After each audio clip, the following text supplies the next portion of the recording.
talking about ways to change the way we age. Earlier this year, Vogue magazine came out with this headline: "Forget the mommy makeover, it's time for the menopause makeover."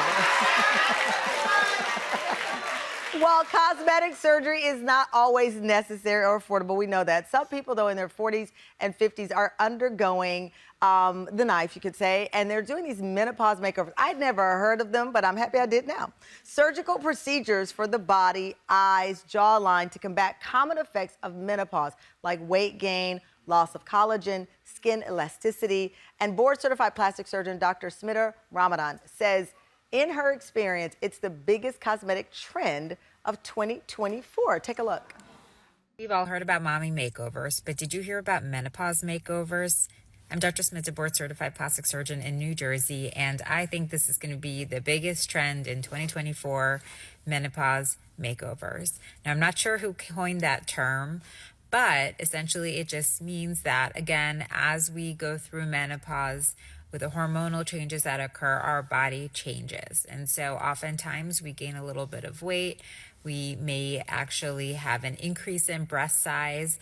So these are all just normal changes that occur in a female's body. However, some people may choose to address this, especially if they have sort of optimized their diet and exercise and lifestyle.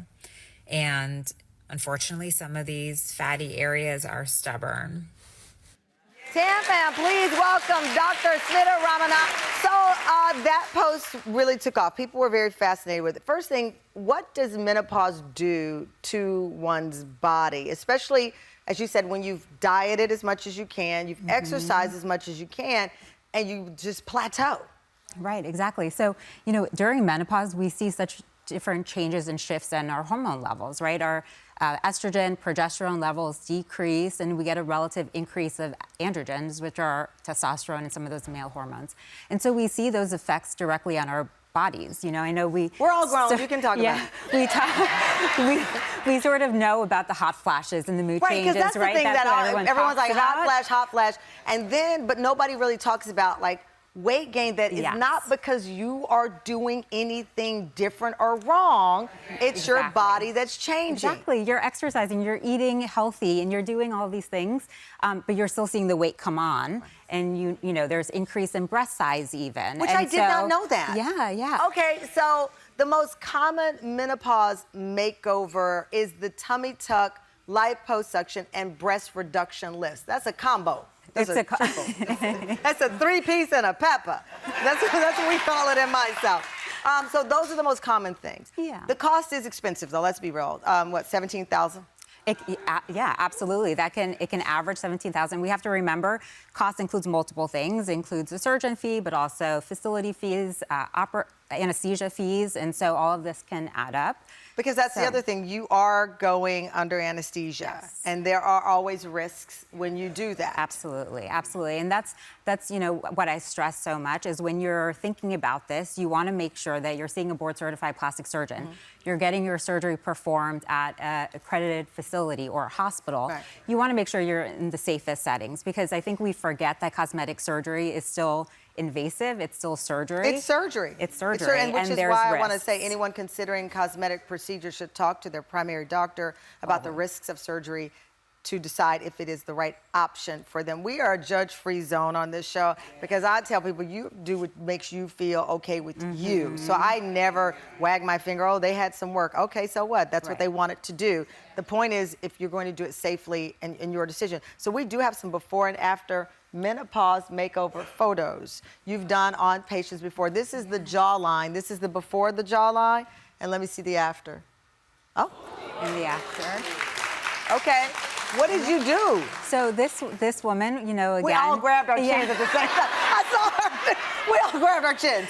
So she had a neck lift where we removed the excess. That's called a neck lift. Neck lift, yes. We removed the excess skin. We tightened the underlying muscles. And, you know, the neck is one of the areas where we see early signs of aging. And that's from menopause? And a lot of it is expedited during menopause, right? With those hormonal changes, we're also seeing changes in our skin quality, elasticity, the collagen. Okay. And so this addresses that. We have the eyelids before the menopause makeover. So there you see some of the hooded excess skin. Let's see the after. Oh. So in this procedure, we just removed a little of that excess skin that develops on our upper eyelids. It's called an upper blepharoplasty. What is it called? Upper blepharoplasty. Okay. But it makes people just look and feel awake. It like opens your eyes. It makes everything look now, brighter. Does it give you that like surprise look some people have? Because that's the one I... No. Oh, coming up, we're going to meet one of Dr. Smita's patients who had a menopause makeover, including a tummy tuck and liposuction. We'll be right back. Welcome back. We are back talking about ways to change the way we age. Board-certified plastic surgeon Dr. Smita Ramanadham is still with us, talking about the viral surgical trend. It's called menopause makeovers. And one of Dr. Smita's patients, Jenny Rodriguez, received the procedure after entering menopause early because of medical reasons. Here's what Jenny looked like before her menopause makeover. And now let's hear her story. I was like in my mid-30s when I lost my mom. She found out she had ovarian cancer when she was 52 years old. My mom was for sure my best friend. She was my everything. I saw times in my future where I was going to have my mom. You just don't think you're gonna lose your mom that fast. After my mom passed, I took it upon myself to go get the BRCA testing. Once I got that test done, I discovered that I actually carried the cancer gene.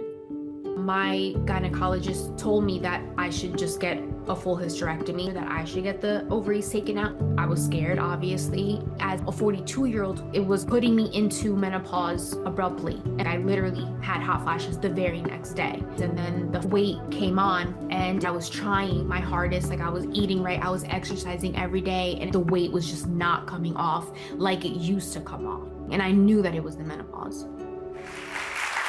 This is an example of how you never know someone's story, and then you give people an opportunity to tell their story. And Jenny is with us now. She had, as I mentioned, the menopause makeover. Jenny, come on out.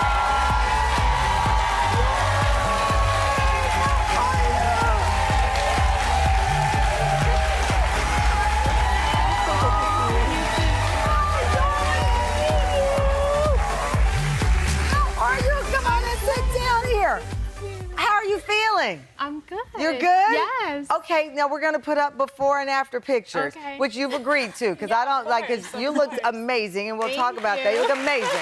Thank you. So the before picture of you, this was your abdominal. Thank you for sharing this, because I would never share these pictures myself. This is before. Yeah. And you said, I've been working out, I've been doing all these things, but as you said, it's the menopause that changes our body and how we retain the weight. We have the after. That's what you call, is it a 360? Yep, so we did an abdominoplasty, so a tummy tuck, and then we did liposuction on the sides and the back to really contour. So you reshape the waist, because with menopause, a lot of times you lose your waist, right? And with weight gain, you'll lose your waist. Absolutely. So you reshaped her waist there in the picture. And then you're going to get the breast reduction and the lift. Yes, eventually. Eventually that. And so with the change in your life, how did that impact the way you feel about yourself, honestly? I just have this boost of confidence now. It's crazy what it did to me. I always knew that I had a really good body shape under there. I love you. You're like, I know you're there, and we're gonna come and get you. We're gonna come and get you. Because honestly, you've been through a lot. I mean, you shared the loss of your mom, and that is the most devastating thing anyone can experience. And then you have this moment of your own in dealing with the realities of health. And here you are. We know that beauty is inside out. Of course. But it did impact the way you felt about yourself. It did. A lot of times I didn't want to really go out anymore because everything that I put on, I just wasn't comfortable in. I hated the way I looked in clothes. I wore a lot of sweats, a lot of hoodies. I just covered up the body. Everything was oversized or a lot of black that I'm still trying to get away from. I hear like my mom's voice in my head, like, stay away from the black, stay away from the black. But I love that I see you smiling now. You feel good about yourself, and that's what's important. I mean, these decisions are made individually. There's no one size fits all, but my mother says, if you like it, I love it. Yeah, that's what my husband said. I love it, and I love it. And you know what? You look great. Keep us posted. I will. And thank you so much. Thank you, Dr. Smita. Thank you, Jenny.